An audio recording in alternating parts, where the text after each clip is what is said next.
નમસ્કાર.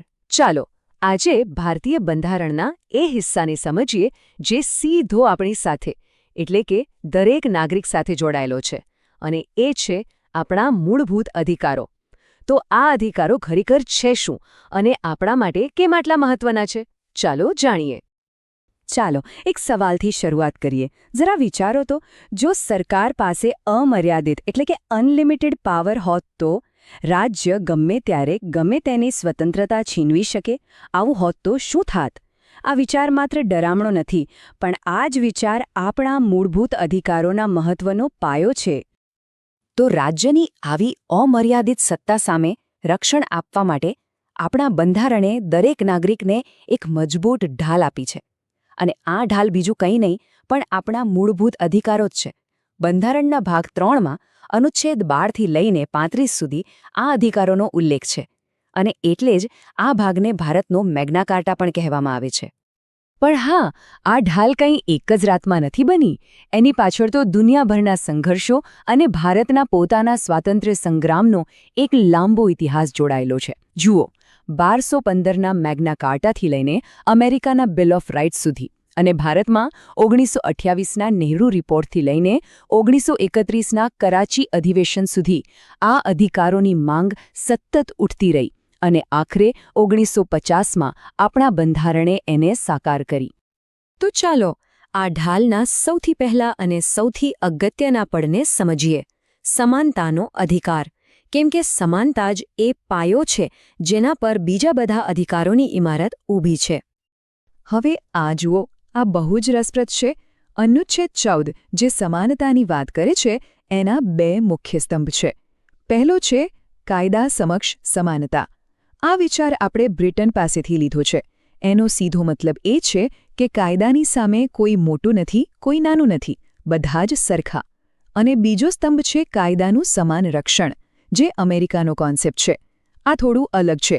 એ કહે છે કે જે લોકો એક સરખી પરિસ્થિતિમાં છે તેમની સાથે એક સરખો વ્યવહાર થવો જોઈએ. આ જ કારણ છે કે સરકાર જુદી જુદી આવકવાળા લોકો માટે અલગ અલગ ટેક્સ બ્રેકેટ બનાવી શકે છે. અને સમાનતાના અધિકારમાં એક એવું વચન છે જે ક્યારેય તૂટી ન શકે. એ છે અનુચ્છેદ 17. એ કોઈપણ સ્વરૂપમાં અસ્પૃશ્યતાને ખતમ કરે છે અને એટલું જ નહીં, એના પાલનને એક સજાપાત્ર ગુનો બનાવે છે. સામાજિક ન્યાય અને માનવ ગૌરવ માટે આ એક ઐતિહાસિક કદમ છે. સારું, હવે ઢાલના બીજા સ્તર પર જઈએ. આ એ અધિકાર છે જે આપણા જીવનને ખરો અર્થ અને મહત્વ આપે છે. આ છે જીવનની સ્વતંત્રતા. અને અહીં આવે છે આપણા બંધારણનું કદાચ સૌથી શક્તિશાળી અને જીવંત અનુચ્છેદ, અનુચ્છેદ 21. એ શું કહે છે? એ કહે છે કે કાયદા દ્વારા સ્થાપિત પ્રક્રિયા સિવાય કોઈપણ વ્યક્તિને તેના જીવન કે અંગત સ્વાતંત્ર્યથી વંચિત કરી શકાશે નહીં. પણ એનો અર્થ ખાલી જીવતા રહેવા પૂરતો મર્યાદિત નથી, એનાથી ઘણો વધારે છે. અને આ જુઓ, સમયની સાથે સુપ્રીમ કોર્ટે આ અનુચ્છેદ 21નું કેવી રીતે વિસ્તરણ કર્યું છે. ખાસ કરીને 1978ના મેનકા ગાંધી કેસ પછી કોર્ટે કહ્યું કે જીવનના અધિકારનો મતલબ ફક્ત શ્વાસ લેવો નહીં, પણ માનવ ગૌરવ સાથે જીવવું છે. અને બસ ત્યારથી જ જુઓ, સ્વચ્છ પર્યાવરણ, આજીવિકા, પ્રાઇવસી અને શિક્ષણ જેવા કેટલાય અધિકારો આ એક જ અનુચ્છેદની છત્રછાયા હેઠળ આવી ગયા. ચાલો હવે આગળ વધીને એ અધિકારોની વાત કરીએ જે આપણા ગૌરવને શોષણ સામે બચાવે છે અને આટલા બધા વૈવિધ્યવાળા સમાજમાં આપણી શ્રદ્ધા અને માન્યતાની સ્વતંત્રતાને સુરક્ષિત રાખે છે. આપણું બંધારણ એ પણ પાક્કું કરે છે કે કોઈ નબળા વ્યક્તિનું શોષણ ન થાય. અનુચ્છેદ 23 અને 24 જુઓ. એ માનવ તસ્કરી, વેઠ પ્રથા એટલે કે ફોર્સ્ડ લેબર અને જોખમી કામોમાં બાળ મજૂરી પર સખત પ્રતિબંધ મૂકે છે. આ ખાલી કાયદા નથી, પણ દરેક વ્યક્તિના મૂળભૂત માનવ ગૌરવને જાળવી રાખવાની એક ગેરંટી છે.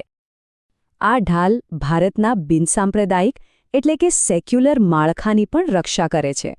અનુચ્છેદ 25થી 28 દરેક વ્યક્તિને પોતાની મરજી મુજબ કોઈ પણ ધર્મ પાળવાની, એનું આચરણ કરવાની અને એનો પ્રચાર કરવાની સંપૂર્ણ આઝાદી આપે છે. અને સાથે સાથે રાજ્યને એ આદેશ પણ આપે છે કે તે બધા ધર્મોથી તટસ્થ રહે. ઓકે, તો આપણે આ શક્તિશાળી ઢાલ વિશે તો બધું જાણી લીધું, પણ સવાલ એ છે કે જો આ અધિકારો કોઈ છીનવાની કોશિશ કરે તો? આ ઢાલનો ઉપયોગ આપણે ખરેખર કરી કેવી રીતે શકીએ? ચાલો હવે આ સૌથી મહત્વની વાત સમજીએ. આનું મહત્વ સમજવા માટે તો ડૉક્ટર આંબેડકરના શબ્દો જ કાફી છે. એમણે અનુચ્છેદ 32 એટલે કે બંધારણીય ઉપચારોના અધિકારને બીજું કંઈ નહીં પણ બંધારણનો આત્મા અને હૃદય કહ્યો હતો. અને કેમ નહીં?